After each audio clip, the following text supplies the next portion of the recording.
Hola a todos, yo soy Ramón Lozano, bienvenidos a un nuevo episodio de este podcast donde vamos a hablar de los eventos más relevantes que movieron a los mercados financieros en Estados Unidos en la semana laboral que terminó el viernes 19 de julio de 2024. En la empresa de la semana vamos a hablar de Constellation Energy y en la sección educativa vamos a hablar sobre energía nuclear.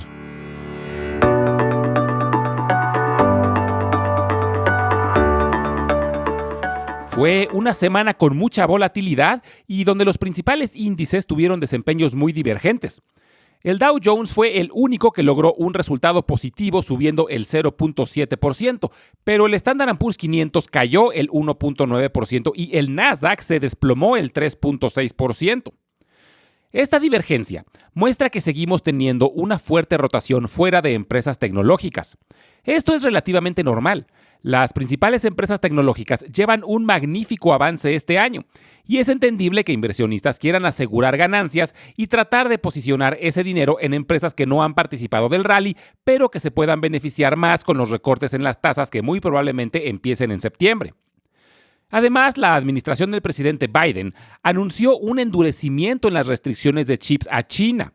Y esto directamente le pegó a las empresas de semiconductores, pero permeó de forma significativa en el resto de la industria tecnológica. La semana pasada arrancó con los mercados tratando de digerir el intento de asesinato al expresidente Donald Trump, que realmente el ajuste se debió a que parece que este incidente elevó considerablemente sus posibilidades de ser reelecto.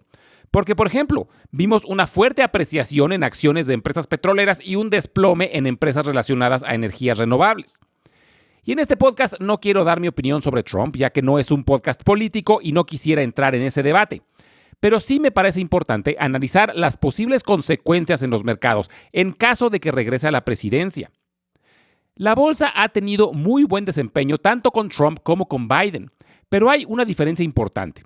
A Joe Biden no le importa el desempeño de la bolsa, abiertamente lo ha dicho. Mientras que Trump en repetidas ocasiones presumió el incremento de valor en el Dow Jones como muestra de que sus políticas económicas estaban teniendo éxito. La administración de Trump estuvo mucho más a favor del interés corporativo. Sin embargo, sus políticas fueron muy erráticas y hasta parecía que las hacía por capricho. Por ejemplo, abiertamente atacó a Amazon, argumentando que le había provocado pérdidas al correo postal, pero era bien sabido que Trump tenía un resentimiento personal contra Jeff Bezos, ya que este es dueño del Washington Post, que es un periódico que ha criticado duramente a Trump. Es probable que una segunda administración de Trump favorezca a los grandes bancos, sobre todo los que tienen banca de inversión, ya que seguramente aumentará la actividad de fusiones y adquisiciones que han estado bloqueadas los últimos 4 años. También las empresas de servicios petroleros es probable que se beneficien, aunque las petroleras como tal no tanto, ya que un aumento en la actividad petrolera y desregulación en esta industria termina causando una caída en los precios del petróleo, que al final afectan de forma negativa a las empresas petroleras. Las empresas relacionadas a energías renovables seguramente perderán subsidios y empresas con fuertes ligas con China posiblemente también sufran, ya que se espera que regrese la guerra de aranceles con este país asiático. De ahí en fuera es difícil predecir qué otras industrias podrían ser afectadas directamente, ya que si de algo se caracterizó la administración del expresidente Trump fue por sus cambios radicales de opinión y de dirección. En temas económicos, lo que sí me parece preocupante es que se pueda perder la independencia de la Fed. Trump fue quien postuló al actual presidente de la Fed, Jerome Powell, que la verdad ha hecho un muy buen trabajo. Pero cuando Trump era presidente, se la pasó criticando y presionando a Powell para que redujera las tasas de interés y hasta llegó a nombrarlo como enemigo de los Estados Unidos por no hacer lo que el presidente quería. Parece que en el Congreso hay un fuerte apoyo de ambos partidos por la independencia de la Fed, pero es posible que Trump llegue con mucha fuerza, con un Congreso de su lado y un poder judicial cargado a su favor, porque recordemos que a él le tocó elegir a 3 jueces durante su primer mandato. Entonces, no sabemos qué tanto quiera presionar para controlar a la Fed, pero esto sí me parecería un peligro. El resto de la semana, los mercados se enfocaron en la poca información macroeconómica que tuvimos, que mostró que las ventas minoristas se mantuvieron estables durante el mes de junio y que el mercado de la vivienda sigue muy robusto. En temas microeconómicos tuvimos varios reportes relevantes, empezando por la industria financiera, donde la banca de inversión fue la que mejor desempeño tuvo. Goldman Sachs y Morgan Stanley reportaron mejor de lo esperado, al igual que BlackRock, que llegó a un máximo histórico. La banca tradicional tuvo resultados más moderados. Bank of America vio una ligera reducción en sus utilidades, pero aún así su reporte fue mejor de lo esperado. PNC y US Bancorp también lograron reportar por arriba de las expectativas. Dentro de la industria médica reportaron Johnson & Johnson y Abbott Labs. Ambos reportaron mejor de lo esperado, pero las empresas farmacéuticas han estado presionadas debido a que durante las campañas presidenciales son un blanco común de los políticos que prometen bajar el precio de los medicamentos. También reportaron dos de los gigantes de servicios petroleros y tuvieron resultados muy distintos debido a que la actividad en Norteamérica se ha debilitado, pero a nivel internacional sigue muy robusta. Por esta razón, Halliburton, que tiene mayor presencia local, decepcionó, pero Schlumberger superó las expectativas ya que tiene mayor participación a nivel global. Dentro de la industria tecnológica, reportó Netflix, que añadió 8 millones de nuevos suscriptores. Ya tiene más de 277 millones de suscriptores a nivel mundial. Sus utilidades brincaron más del 40%, pero su pronóstico para el resto del año decepcionó a los inversionistas. Es uno de esos casos donde las expectativas estaban demasiado elevadas. Finalmente, CrowdStrike, la empresa de ciberseguridad, vio sus acciones tambalearse después de que un error en una actualización de su software causara un colapso en computadoras y servidores con el sistema operativo Windows de muchas empresas y organizaciones alrededor del mundo. Esto causó problemas generalizados con aerolíneas, bancos y medios de comunicación. Afortunadamente, en poco tiempo se detectó el problema y los sistemas se restauraron, pero muestra la gran dependencia que existe entre los sistemas informáticos y lo vulnerables que son. Afortunadamente, este problema no fue causado por un ciberataque. CrowdStrike es una de las mejores empresas en temas de ciberseguridad. Este problema ha sido una situación muy bochornosa para la empresa. Su director general, George Kurtz, salió en público a pedir disculpas y a prometer que están trabajando para evitar que esto vuelva a ocurrir, pero esto no evitó que sus acciones cayeran más del 10%. Ahora, estas caídas normalmente son de corto plazo y yo estoy seguro que se van a terminar recuperando.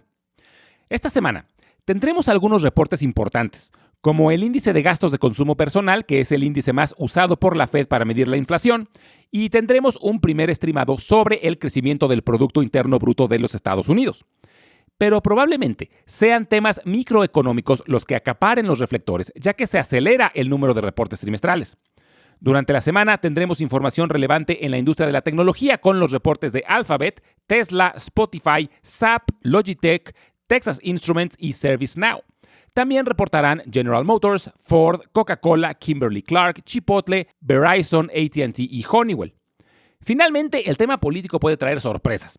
Justo antes de empezar a grabar el podcast, me enteré que Joe Biden renunció a la candidatura y está llamando a la unidad de los demócratas y dando su apoyo a la vicepresidenta Kamala Harris. Así que el tema electoral en los Estados Unidos sigue caliente y seguramente habrá mucha especulación que mueva a los mercados.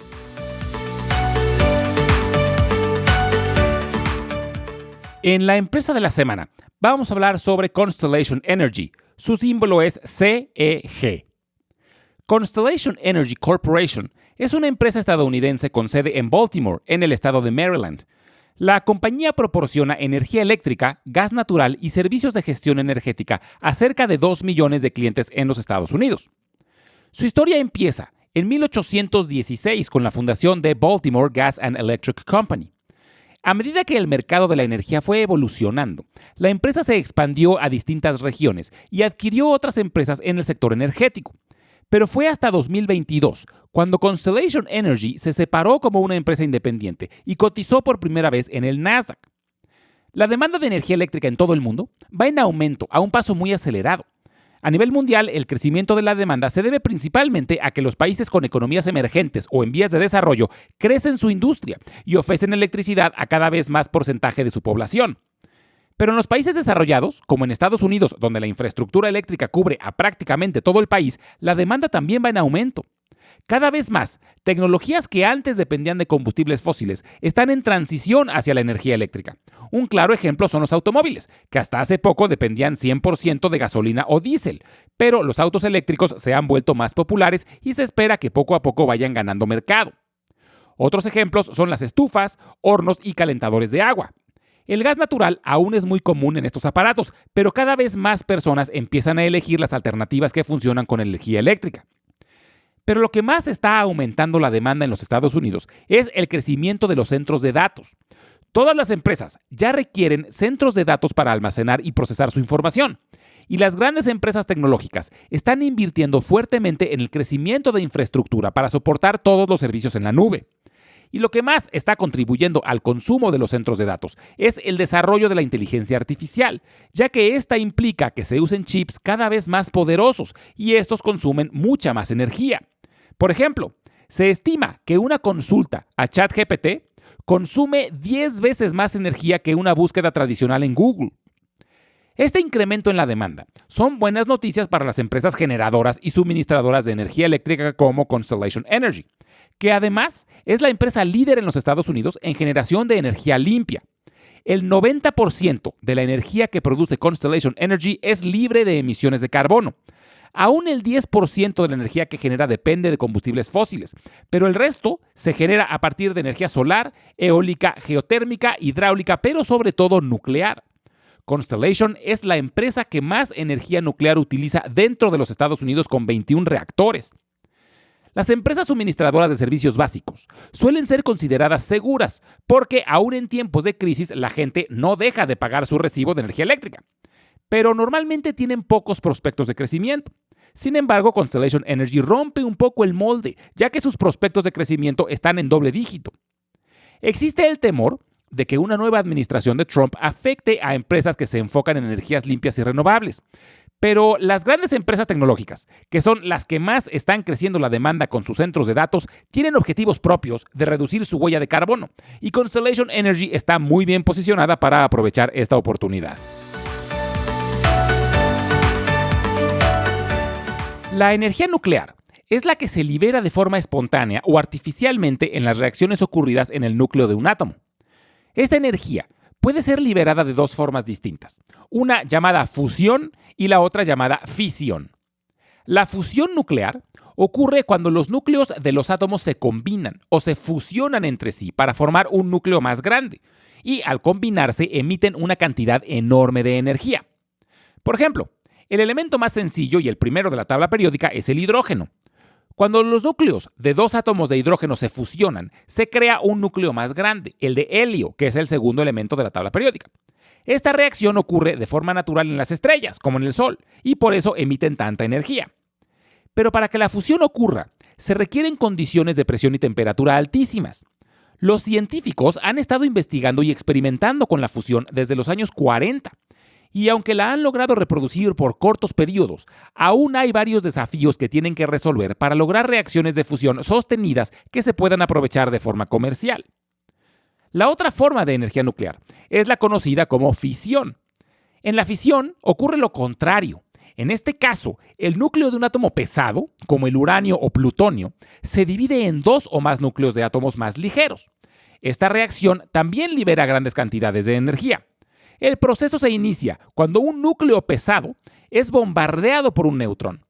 Este neutrón es absorbido por el núcleo, volviéndolo inestable y causando que se divida en dos núcleos más ligeros y además de energía libera neutrones adicionales, que a su vez golpean otros núcleos y se genera una reacción en cadena. A diferencia de la fusión, que se genera de forma totalmente limpia, la fisión deja residuos radioactivos, que son muy peligrosos y se tienen que manejar y almacenar de forma segura para proteger al medio ambiente y la salud humana. La fisión se usó en las bombas nucleares detonadas al final de la Segunda Guerra Mundial, en 1945. Posteriormente, iniciaron las investigaciones para usar este tipo de reacción para generar energía eléctrica. El primer reactor experimental fue aprobado por la Comisión de Energía Atómica de los Estados Unidos en 1946 y 5 años después, en 1951, se produjo electricidad por primera vez usando fisión en un reactor en el estado de Idaho. Sin embargo, la primera planta de energía nuclear en suministrar a una red eléctrica comercial fue en la Unión Soviética. Durante las décadas de los 60 y los 70, hubo una rápida expansión de la energía nuclear en países como Estados Unidos, Francia, Japón y Alemania. Había mucho optimismo sobre esta forma de generación de energía eléctrica debido a su alta eficiencia y a su confiabilidad, ya que no genera gases contaminantes.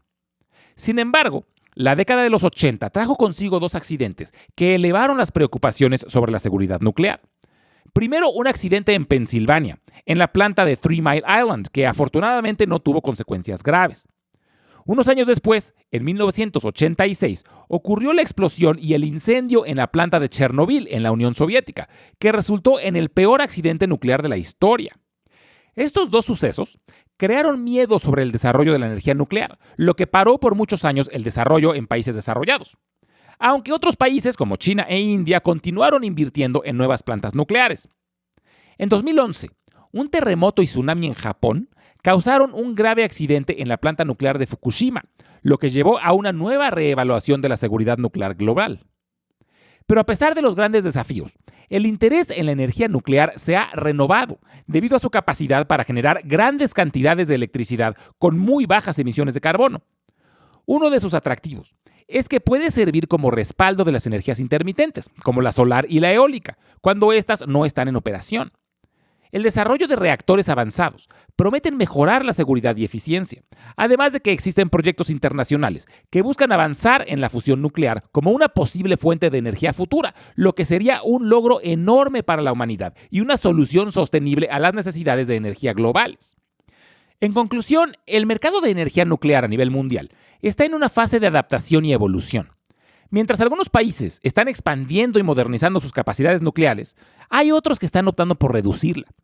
Pero las innovaciones tecnológicas y la necesidad de fuentes de energía bajas en emisiones de carbono están impulsando el interés y la inversión en nuevas formas de energía nuclear, aunque los desafíos económicos, regulatorios y de percepción pública siguen siendo significativos. Como siempre, les recuerdo que las transcripciones de todos los episodios las estaremos subiendo al blog que se encuentra en la página www.ramonlog.com y los invito a visitar nuestro canal de YouTube, donde estaremos subiendo los audiogramas y videos educativos. En YouTube lo pueden encontrar como Invertir en la Bolsa Podcast. Finalmente, les dejo mi correo electrónico por si tienen alguna duda, comentario o sugerencia. Es ramonlog@yahoo.com. Muchas gracias y nos escuchamos en el próximo episodio.